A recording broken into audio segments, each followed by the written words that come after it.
Good morning, students. In the last video, we have done about February Revolution, and we ended with how February Revolution had brought down the monarchy in February 1917. We are going to continue now with what happened after the February Revolution. What led to the October Revolution? After February, after the monarchy was brought down, there was a provisional government of influential people. Who are the influential people? Industrialists, army officials, and the landowners. So these rich people, they have formed their own government, and restrictions were removed on public meetings and associations. There were no restrictions. People now could have their meetings. There could be now their organizations, associations could be formed. Soviets like Petrograd Soviet were set up everywhere. So everywhere the organizations of the Soviets were set up. On April 1917, Bolshevik leader, if you remember, we have earlier talked about a leader called as Vladimir Lenin. He was the leader of Bolshevik party. He was sent out of the country by the monarch. So when he returned in April 1917, because he was removed or he was sent to exile from Russia. Once he came back, he and Bolsheviks opposed the war since 1914. Why he was sent out of the country? Because from the beginning, he and his supporters, that is the Bolsheviks, they were against the First World War. But Tsar was involved in the war. So when Lenin and his supporters were against the Tsar had sent Lenin as well as his supporters out of the country. Once the monarchy was brought down, Lenin came back to Russia. He raised three demands during the war. When he was there in the country, he raised three demands to Tsar government, and these three demands were also known as Lenin's April thesis.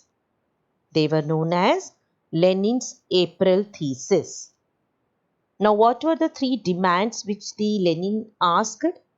War to be stopped. The first demand of Lenin was he wanted that the war where the Russia was involved in the First World War, it should be stopped. Second, land to be transferred to the peasants. He wanted the land which was under the Tsar government that should be transferred to the peasants. Third, he wanted that the banks of the whole country should be nationalized. So these were the three demands. He also argued to change Bolshevik party with Communist party. He also wanted that his party name to be changed as the Communist Party.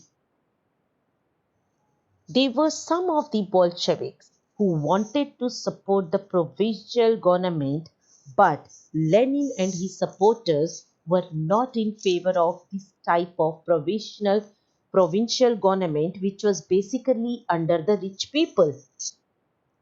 So there were small kinds of incidents which started, especially in the cities. Workers' movements spread, factory committees were formed in industrial areas, trade unions increased, soldiers' committees were formed in the army. 500 Soviets sent representatives to the All Russian Congress of Soviet. Provisional government power reduced. The people were not happy with the provincial government. Especially Lenin and his people were not happy. And they wanted to check with these provincial government. They wanted to stop the growing power of Lenin and the Bolsheviks. How can they stop? Or how did they do to, or what did they do to stop the spreading power of Lenin and his leaders? These provincial government began to arrest the leaders of the party. Many Bolshevik leaders went into hiding because they were afraid that if the provincial government will catch them, then they will be killed. So they went into hiding. In the villages, at the same time, peasants and socialist revolutionary leaders demanded redistribution of land. In the villages, the farmers, the poor farmers especially, they wanted that the land should be redistributed among these poor farmers. Land committees were also formed. They seized the land between July and September 1917. So many farmers who were poor, they attacked upon the rich farmers and they seized the land between July and September. These are the points that has laid down the October Revolution. So, what led to the October Revolution? The provisional government which was formed after February Revolution, it was formed by the rich people of the country, that is industrialists, army officials and the landowners. So that is, and the workers and the farmers, the poor farmers did not get anything from this February Revolution. That is why all of them they joined with the leader Vladimir Lenin and they demanded that the land to be redistributed among the farmers. And these things led to the October Revolution. So what happened on 16th October 1917? There were conflicts between the provisional government and Bolsheviks. They were continuous. Bolsheviks was under the Lenin. So, and the provisional government was under the rich people of Russia. So, there were conflicts between these two groups that had increased. Lenin, he feared provisional government will set up a dictatorship. Lenin was feared because this provisional government, which was under the rich people, they may set up a dictator form of a government in Russia.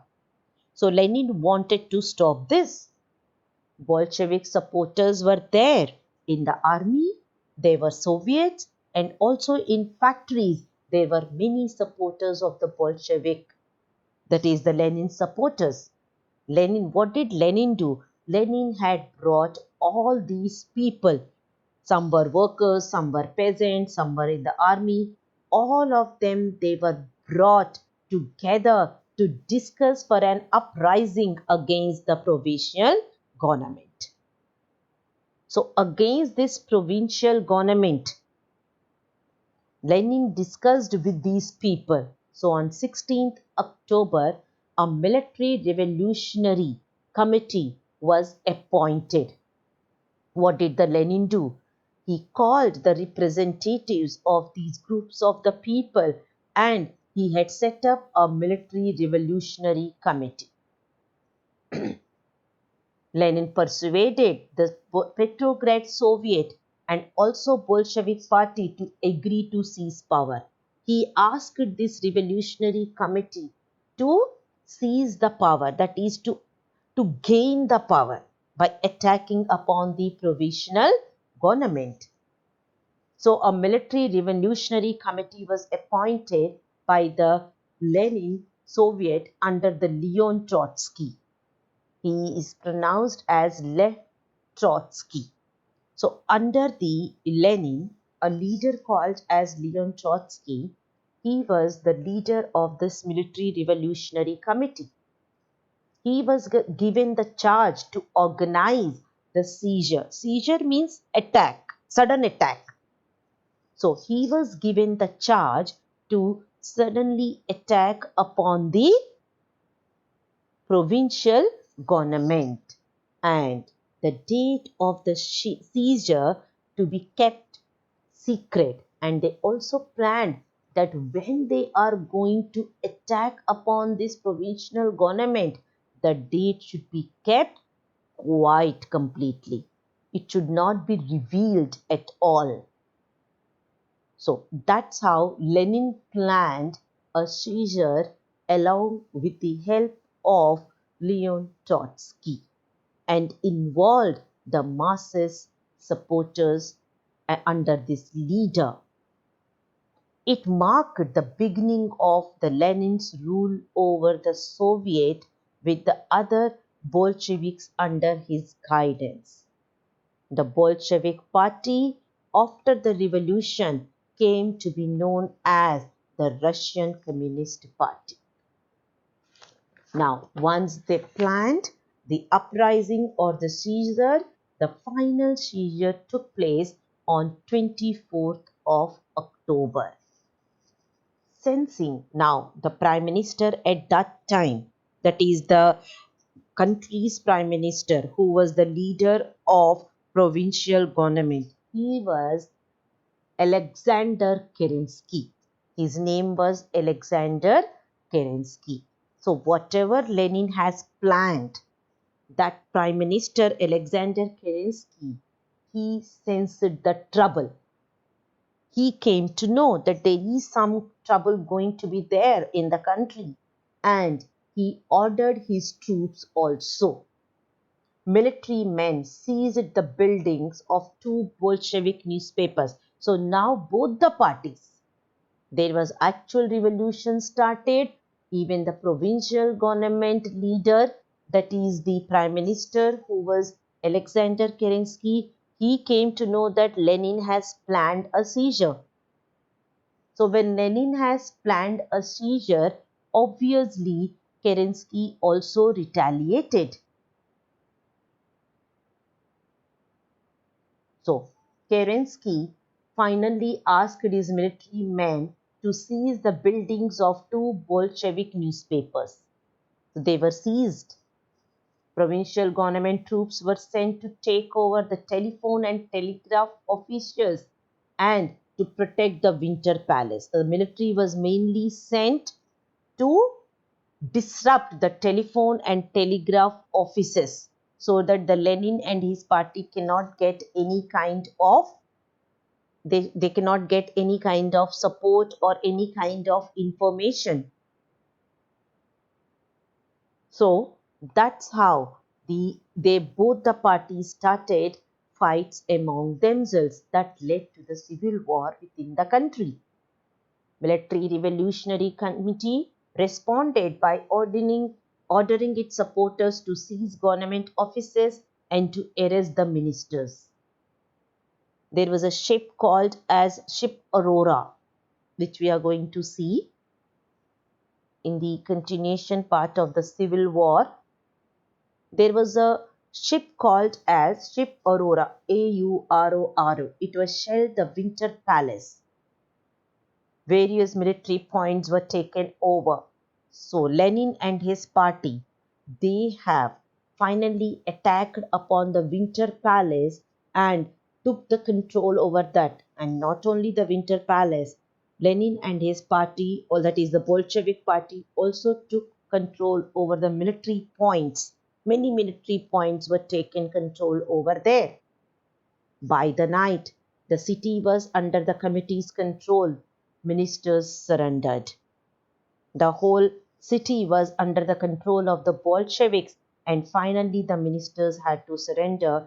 Heavy fighting continued, especially in Moscow, and by December, Bolsheviks controlled over complete Moscow Petrograd area.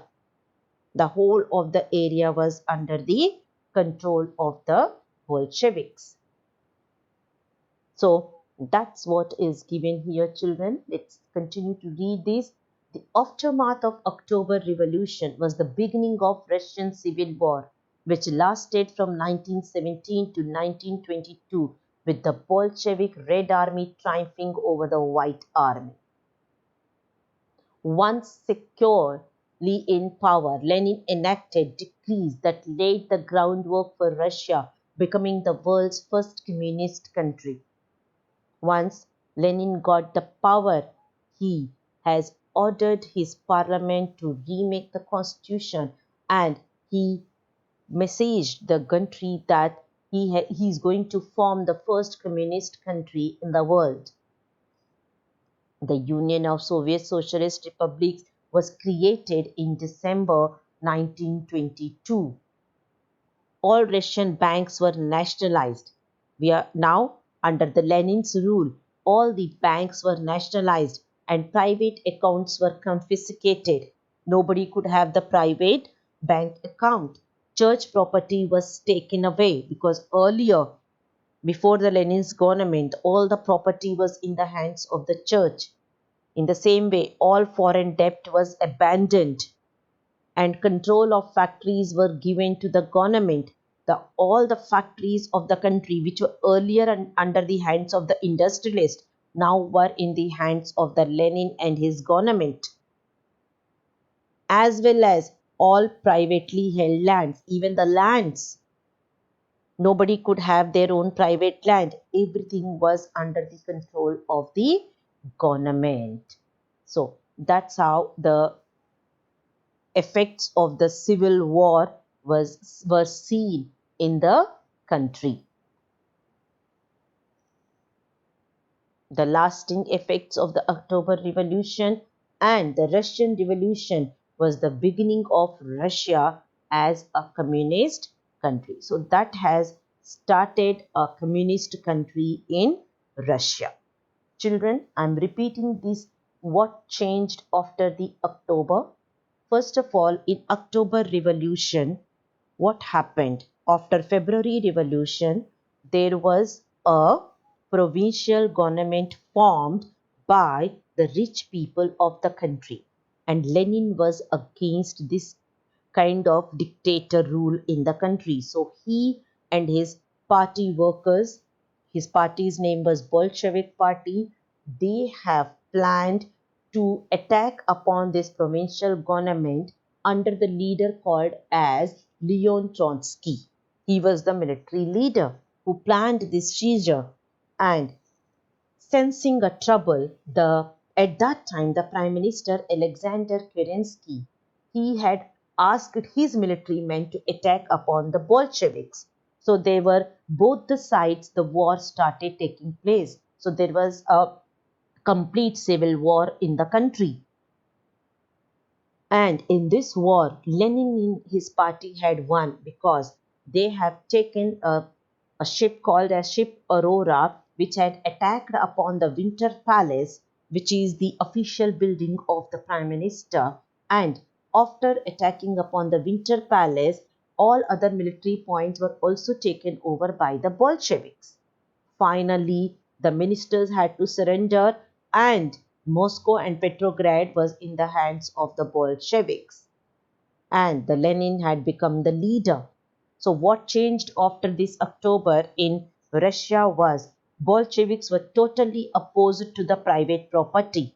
Land was declared social property.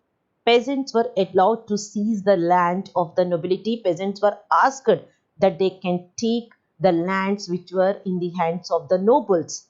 So the peasants attacked upon the nobles and took away the lands.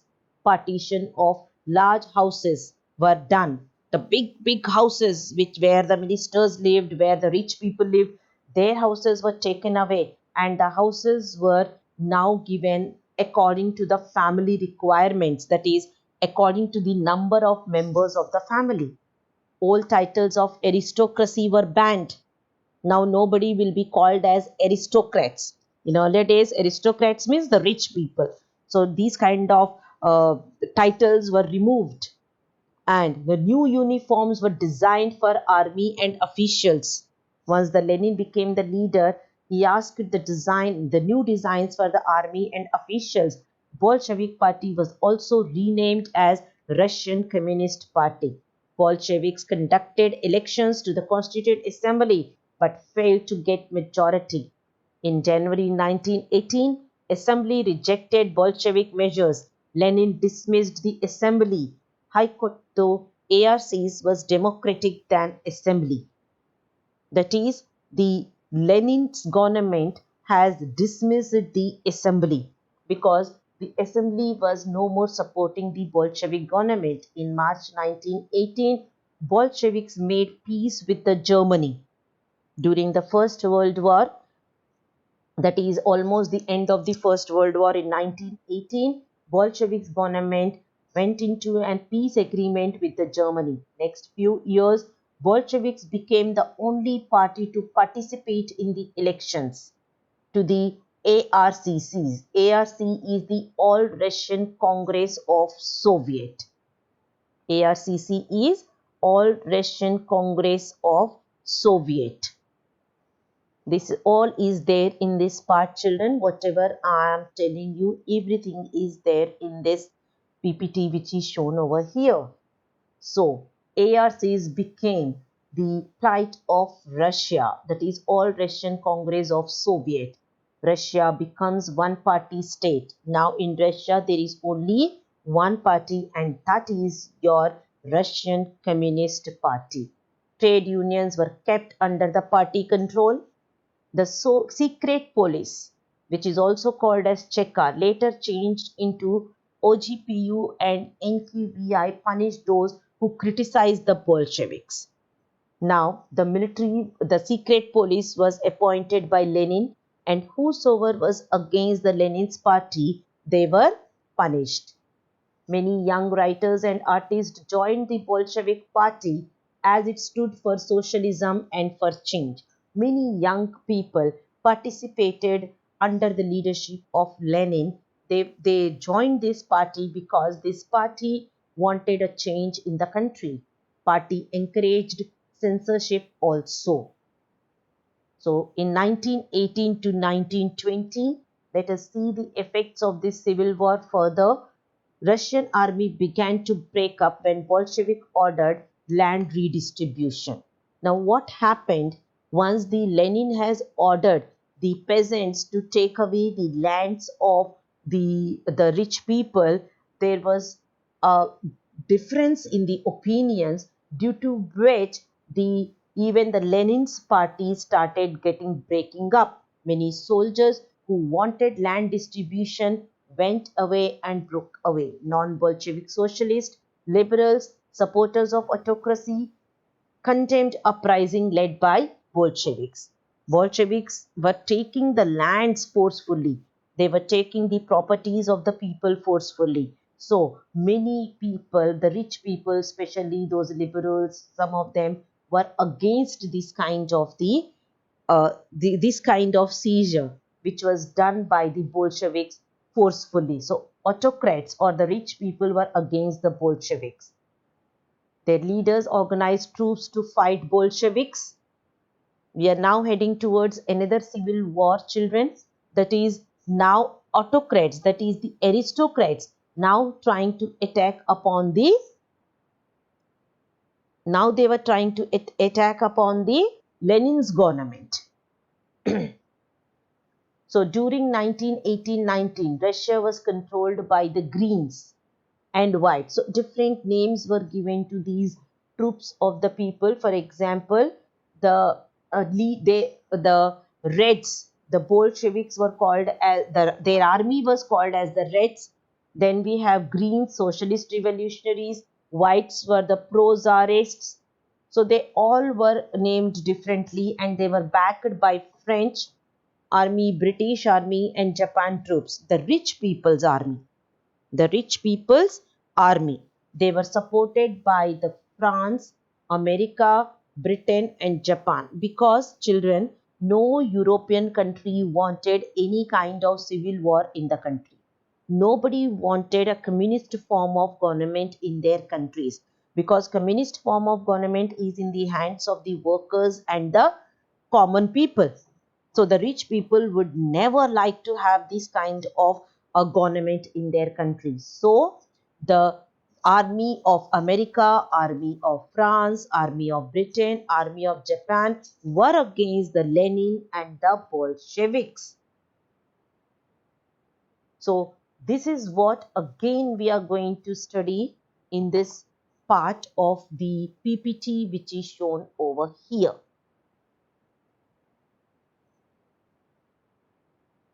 Let's do it now again.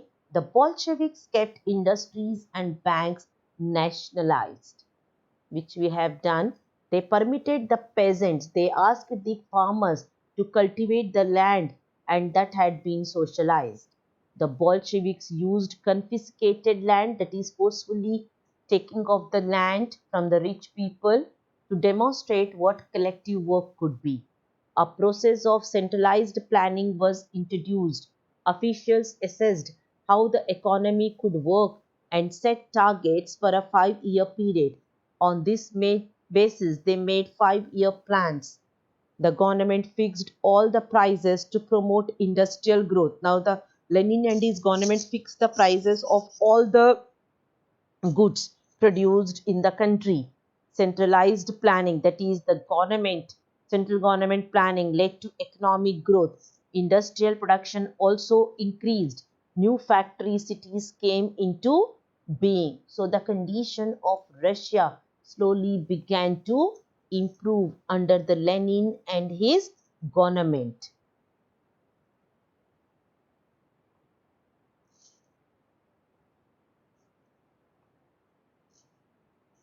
Just a minute, children. The slide.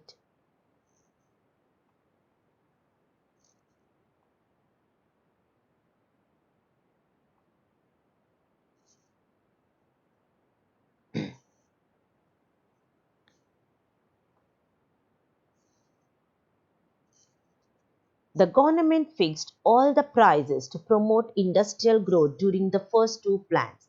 Centralized planning led to economic growth, industrial production increased, factory cities came up, an extended schooling system was also developed, and arrangements were made for factory workers and peasants to also enter into the education system, that is, enter into the universities. Cheap public health care was provided. Modern living quarters were set up for the workers. So Lenin tried to do some better conditions for the poor people, but not as expected was done by him.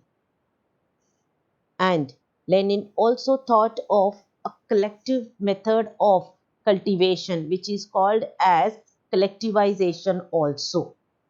That is, we will study in the next part of the chapter, which is called as Stalinism and collectivization. How he led to the farming methods. These are the different farming methods which are called as Stalinism and the collectivization. So, before that, children, let me complete that part of the civil war which we were doing earlier. So, as I was telling you that the French army, British army, Japan army, all of them were against the Lenin. So, all these troops fought against Bolsheviks. So, the war was between now the Bolsheviks, that is Lenin and his party, and they were against the so many other countries' army. Whites, who were the supporters of the private property, took harsh step on farmers who had seized land. Now the rich people whose lands were taken away by the farmers forcefully, they started now attacking upon these poor farmers. These actions led to the loss of popularity of non-Bolsheviks, and further Bolsheviks got the popularity. By doing these kind of acts, that is, the rich people were attacking upon the poor people, by this, rather, to gain the power, Bolsheviks got more powerful than the other parties. By January 1920, most of the Russian Empire came under the control of the Bolsheviks. Bolsheviks party's popularity was growing day by day, because their party was a party of the commoners, party of the common people, workers, peasants. So their popularity was increasing. They got the support of non-Russian nationalists and the Muslim reformers also. Lenin was supported by even the people who were not belonging to Russia, as well as many Muslim reformers were in support of the Lenin.